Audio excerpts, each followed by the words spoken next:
Qorbobo o'zi kim? Barchaga Qorbobo yoki Santa Claus nomi bilan yaxshi tanish bo'lgan bu personaj asli 4-asrda hozirgi Turkiyaning janubida joylashgan Demir shahrida yashagan Nikolay Gotnikning timsolidir.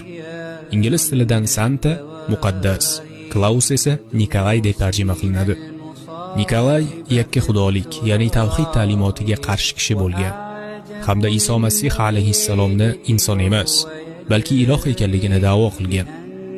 Yana Nikolay xristianlarning uchta xudolik botil aqidalari va Iso Masihni ilohiylashtirishga qaratilgan Nikeya majlisida faol ishtirok etgan. Yangi yilni esa mushrik e'tiqodidagi soxta xudo Mitraning tug'ilgan kunini o'rniga nishonlash odat tusiga kiritilgan. Qorboboning ruscha obrazi qadimgi slavyan mushrik odatlariga borib taqaladi.